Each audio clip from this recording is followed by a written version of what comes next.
do you think, what's your assessment of how it's going now? I mean, it looks like it's tough again. It's tough again, but, you know, you and your brother, I think half the media accuse me of being the eternal optimist, which I think is probably a good thing in a diplomat. My concern at this point is, one, first, that the violence stop. Two, the process has gone on a long time. I think what everyone has to, whatever happens, people have to ensure that the progress made thus far isn't lost somehow. Obviously, you want more people brought in. It's as inclusive as possible. But you know, I think we all have to remember there was an election. It was free, fair, and credible.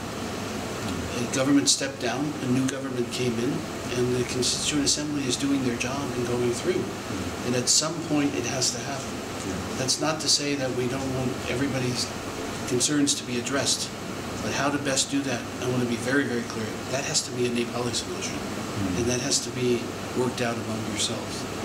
One thing that I was just asked in a previous interview was, well, what about the neighbors, and what about the international community? And I said, you know, I've had the great joy of having been an observer, I don't want to say a participant, but an observer in the Nepalese political scene for 3 decades. And the first reflex when things are not going well is to look for blame outside.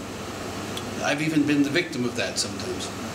And I think now what people should do, instead of looking for blame outside anywhere, is look inside and say, what can we do to make this better, and how can we bring this to a resolution? What we learned in our Constitution, it wasn't until, ours took a very long time, 13 years. And it wasn't until the last month when a few very incredibly brilliant, wise men like Benjamin Franklin and Thomas Jefferson got together and said, we all have to give up a little to get a lot. And if we don't, we'll never be successful. And I think that's the point you were at. And I think it's also time for people to stop thinking about their own personal political agendas, where their party is going to be in a month, what the next government's going to look about. What I think the needs of the nation have to come first. And I think the political leaders are at that point, they'll do that. But I think people like you, I think the press or the media, young people, all have a special responsibility to hold people accountable to get this done. Yeah, speaking of young people, I think one of the things that came out of the earthquake was the enormous energy of the youth. Would you like to say something about that? Yeah, I have to say that's another observation I made. I've been coming here since living here, on and off since 1982. And what we have in Nepal now is such an incredible, large amount of young, educated people, talented people.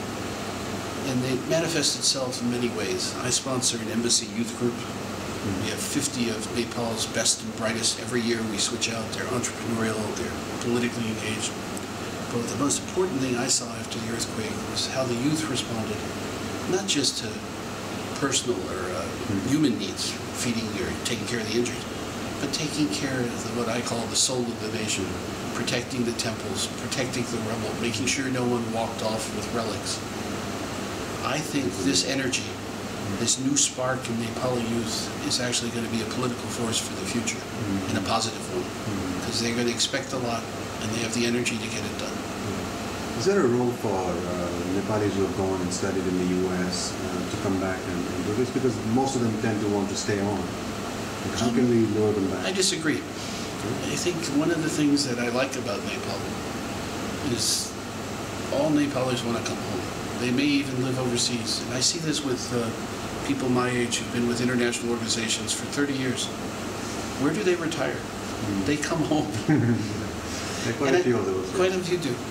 I think, I think people will come home if they're given opportunities. Obviously, you have to have opportunities. There has to be jobs. There has to be real work. But people want to come home. But I think it's not just the people who are going overseas to be educated. And there's lots of them. People forget there's also millions of Nepalis working overseas. And that experience, they've seen a lot of the world now, and they're going to come back with a higher set of expectations of what life should be like and what they deserve. And I think that's going to be an interesting change in the next 10 years.